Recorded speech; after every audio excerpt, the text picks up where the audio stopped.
আসসালামু আলাইকুম ওয়া রাহমাতুল্লাহি ওয়া বারাকাতুহু। আমরা ফরজ নামাজের পরে কিছু দোয়া সম্পর্কে শুনবো। এই সময়ের মধ্যে যা হয়, ফরজ নামাজের পরে সালাম ফেরানোর পরে বা যে কোনো নামাজের পরে সালাম ফেরানোর পরে প্রথমে আল্লাহু আকবার, আলহামদুলিল্লাহ, তারপর তিনবার আস্তাগফিরুল্লাহ, আস্তাগফিরুল্লাহ, আস্তাগফিরুল্লাহ।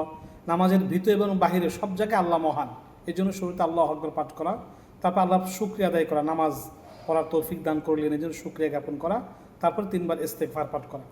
তারপরে আল্লাহুম্মা আনতাস সালাম ওয়া মিনকাস সালাম তাবারাকতা ইয়া যাল জালালি ওয়াল ইকরাম।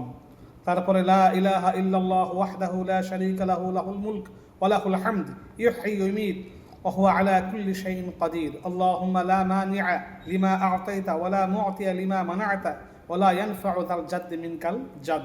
এই দোয়াটি পাঠ করা। তারপরে তিন তাসবিহ ফাতিমি পাঠ করা, সুবহানাল্লাহ, আলহামদুলিল্লাহ, আল্লাহু আকবার।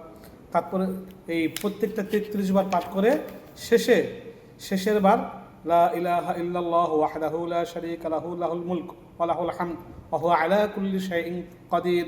এটা 33 33 33 99 বার এবং শেষে এটা পাঠ করে 100 বার পূর্ণ করা। তারপরে আমরা ফরজ নামাজের পরে যে দোয়াটি পাঠ করব, আল্লাহুম্মা আইন্নি আলা যিকরিকা ওয়া শুকরিক ওয়া হুসনি ইবাদাতিক। হে আল্লাহ, আপনার স্মরণে, আপনার কৃতজ্ঞতা প্রকাশে এবং আপনার উত্তম ইবাদতে আমাকে সাহায্য করুন। আল্লাহ রসুল এক সাহাবীকে, হযরত আবু দারদা বা অন্যান্য সাহাবীকে দোয়াটি শিক্ষা দিয়েছিলেন যে কোনো অবস্থাতেই ফরজ নামাজের পরে এই দোয়াটি পড়তে ভুলবে না।